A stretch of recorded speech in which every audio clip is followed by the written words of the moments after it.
All right, welcome to day 47 on the CDT. What a doozy of a day. You're gonna hear wind on the tent, and I'll explain all that fun stuff, but that's also why my hair is all over the place because at the end of the day I was doing ascent and sweating and the wind was blowing, and what a day. So I'm just gonna take it in chronological order. And if my tent blows away with me in it, then I guess great video. Or great content, I don't know. So I spent the night last night at the Molass Lake Campgrounds, and the store opened at 7. So I got over there, got my resupply box, went through the resupply box, and then I tried to call MSR to talk about my tent, but unfortunately I didn't get a reception at the campground. I think that's one of the benefits of the campground, is it's in a place where you can have solitude. So I left at about, I think it was 8:45 or maybe a little bit after, and I had 12 and a half miles to hike back up to the CDT on the Colorado Trail because I did that offshoot. And the offshoot, I actually have the figures. The reason why I did it is because when I hiked the Colorado Trail, I absolutely loved the views, and I loved the gorge, like the river gorge that you go through. However, I only went one way on the Colorado Trail. However, now I had to go southbound and then northbound. I had to do a backtrack on the same trail. So to give you an idea, we are at about 12:05 when the Continental Divide Trail meets with the Colorado Trail. When you take the Colorado Trail offshoot down the Elk Creek Trail and into that drainage, and then the Animas River Gorge, you drop from 12:05 down to about 9,000 feet. So 3,500 feet. And then after you pass over the river on a bridge and the railroad tracks, the narrow gauge railroad that runs between Silverton and Durango, you then have to hike up to get to Molass Lake Campground, and you hike up to about 10,800 feet. So once you descend 3,500 feet, then you have to ascend 1,800 feet to get over to the campground. So this morning I descended the 1,800 feet, and then I had to ascend the 3,500 feet. And that was over 12 and a half miles. When I was at the campground right before I left, I noticed that there was a faint smell of smoke in the air, and it wasn't campfire smoke, it was like wildland fire type of smoke. So I asked the gentleman who runs the campgrounds, I said, hey, have you heard any news about a new fire in Colorado at all? And he said, no, the winds blow the smoke up from New Mexico, and they got fires going on down there. So it was very faint. I didn't think too much of it. Well, I can't really do that because that looks really, my hair. I need a shower. So I realize I'm talking loudly, and that's because there's tons of wind. So I left, and I went on the 12 and a half mile hike to back to the CDT, dropping the 1,800 feet and then gaining the 3,500 feet. And for some reason, I was feeling that I just wasn't performing very well. So like I would get tired quicker when I was hiking on the ascent. And I thought to myself, well, it's a lot of ascending and some of it's pretty sharp. Maybe that's it. But thinking back now, it's probably the smoke in the air from whatever wildland fire that is going on. And so it took me about 7.5 hours to do the 12 and a half miles back to the CDT. And you can tell that's less than 2 miles per hour. And that just kind of describes like how aggressive some of the descent and ascent can be on that piece of trail. about, I don't know, 9 miles, eight or 9 miles into it, I was shaking my head like, what was I thinking doing this nonsense? But I finished. I got back to the CDT, and once I got up to the CDT at 12,500 feet, I noticed it was extremely windy, and that the smoke, like the smell of smoke, was much more strong than down in the gorge, and I could see the haziness from the smoke. So like I took a picture of like the nearest mountain to me, and it's amazing how faint the mountain is compared to how thick the smoke is.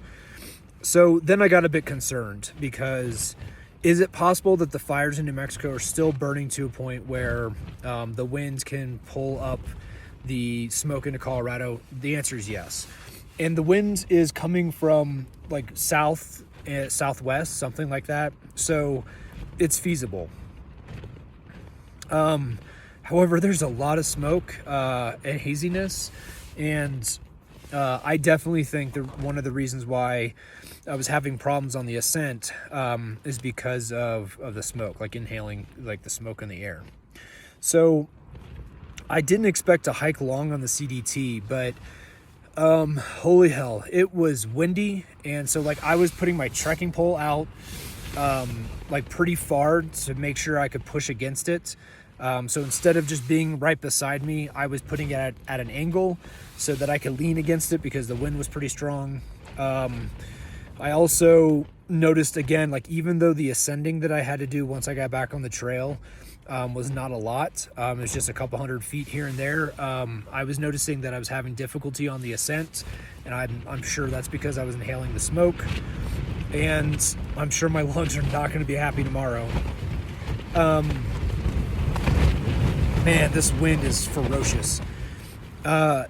So then I hiked 3.5 miles once I got back on the CDT over to a water source, and the wind has continued, and the smoke is still out there. So when you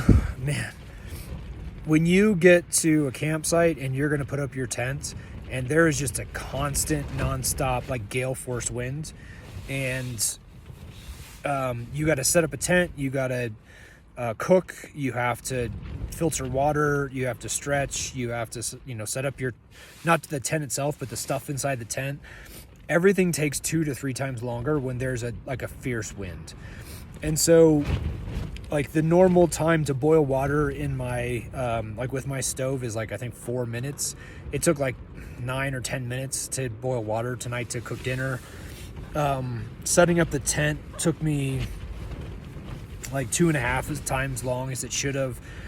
Usually I can get the tent up in like 5 to 7 minutes. This time I think it took me like 20 plus minutes to get it up. And then because everything's taking longer, you can't do everything. You have to be flexible. So like I only filtered enough water for dinner and like drinking tonight. I'm going to filter the rest in the morning and hope that the wind's not here in the morning. I need to repair my pack. The repair I did originally on the shoulder strap is holding-ish. You catch that? Holding-ish. I heard a pop, and I think one of the knots that I put in it popped loose, so I need to repair that. And so suddenly I'm now looking at 8:45 at night, and I haven't touched my pack. I still have water that I haven't filtered, which I'll leave till tomorrow. I still haven't set the inside of my tent up. I still haven't finished stretching. It's just really troublesome when you have that strong of a wind where everything's just taking so much longer. In addition, I don't have service. I didn't have service at the campground. I didn't have service during the hike. Like once I got out of the river gorge. So once I got out of the river gorge, I was hiking across open space above 12,000 feet. I didn't have coverage. I checked multiple times. I don't have coverage at the campsite. So, wind and sweat and dirt really makes for a wonderful hair gel. It just, look at this. It just stays right where you want it. So, anywhoozy, there could be a wildland fire in Colorado, and I don't know about it. I don't see any flames. I don't see any smoke shooting up. It's just hazy. So yes, it could be from a different area in Colorado, and the wind's blowing it this way. It could be a wildland fire in Arizona or New Mexico, and the wind's blowing it this way, since wind seems to be coming from the southwest. So my hope is that during the night, the wind changes direction and blows the smoke out, and then I won't have to worry about it. I'll know the answer is, hey, it just came from a different area. If I wake up in the morning, the smoke's still here, or worse, let's say that the smoke is thicker, then I'm gonna have to look at my maps and figure out like the quickest jet out point and get some service and see what's going on to verify I'm not about to walk into a wildland fire, or the area I'm hiking in is closed because of a fire. You folks watching this video probably already know the answer if there's another fire, if it's just from the fires that have been burning, and I will probably know that answer by the time you see this video. So day one out of Molass Lake Campground is finished. I think it's like 3 or 3.5 days before I get to Creed, and then once I get into Creed, my hope is that I have high-speed internet, and I can get all these videos uploaded for you folks so you can see it, because that's been the issue in the last few towns. They've had free Wi-Fi at the motels or inns or whatever I've stayed at, but it hasn't been high speed. So trying to post a video takes like 12 hours, and when you got 8 videos to post, you're never going to get them posted. So man, I hope my lungs don't hurt tomorrow from all the smoke that I inhaled today.